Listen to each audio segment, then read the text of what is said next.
Hello friends, ഉമ്മമാരൊക്കെ പോകാൻ വേണ്ടിട്ട് മമ്മാലാളെ വിളിച്ചിനി. മമ്മാലാളെ ഓട്ടം കൊണ്ട് പുറത്തേക്ക് വന്ന് എന്നിട്ട് ഞാനും ഉമ്മയും നമ്മളെല്ലാരും അതിൽ കയറിയിട്ട് ഉമ്മമാനെ കാണാൻ പോയെന്ന്. അയ്യില് ടൗണിലെത്തേരോ ആടെയുള്ള ഒരു പീടെ കയറിയിട്ട് ഉമ്മമാക്ക് കൂട്ടാൻ വേണ്ടിട്ട് ചായന്റെ കടി വാങ്ങി. അന്നേരം ഉണ്ട് ആടെ കടലമുട്ടായി കുപ്പിയിലിട്ട് വെച്ചിട്ട് കാണുന്നു. ഞാനൊരു കുഞ്ഞി കുപ്പി കടലമുട്ടായി വാങ്ങി. 20 ഉറുപ്പിയാന്ന് കേട്ടാ.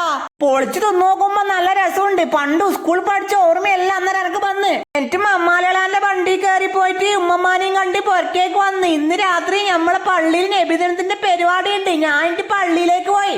ഷഫീഖ് ഉസ്താദിന്റെ അന്നേരം ആശംസ പറയുന്നു. മജീദ് അലി ആയി കഴിഞ്ഞപാട് മോഹസിൻ ഉസ്താദിനെ പ്രസംഗിക്കാൻ വിളിച്ച്. ഉസ്താദ് വന്ന് 2 വാക്ക് പറഞ്ഞു. നെയ്മുദ്ദീൻ ഉസ്താദ് ഉണ്ടാട്ടാ. പിള്ളേരും വലിയ ആൾക്കാരെല്ലാം എന്നെ പോലെ പരിപാടി കേട്ടിട്ട് കസാരമേലും ആടിയിലായിട്ട് ഇരിക്കുന്നുണ്ട്. ആ സ്റ്റെപ്പുമ്മിലാണ് ഇരിക്കുന്നത്. റസാഖാന്റെ വക പള്ളിന്റെ കാര്യങ്ങളെല്ലാം നല്ലതിലേക്ക് കൊണ്ടുപോയോണ്ട് പ്രസിഡന്റിനും സെക്രട്ടറിക്കും ഉസ്താദ്മാർക്കെല്ലാം ക്യാഷ് അവാർഡ് ഉണ്ടായിട്ടാ. പൂർവ്വ വിദ്യാർത്ഥികളെ വക 7ാം ക്ലാസ്സിൽ 2 ടോപ്പ് പ്ലസ് നേടിയ കുട്ടികൾക്കും 5ാം ക്ലാസ്സിൽ ഡിസിഷൻ നേടിയ കുട്ടികൾക്കും ക്യാഷ് പ്രൈസ് കൊടുത്തിനേട്ടാ. പിന്നെ പരിപാടി അവതരിപ്പിച്ച മക്കൾക്കെല്ലാം സമ്മാനം കൊടുത്ത്. അപ്പൊ വീഡിയോ ഇഷ്ടപ്പെട്ടാ സപ്പോർട്ട് ചെയ്യാൻ മറക്കല്ലേട്ടാ.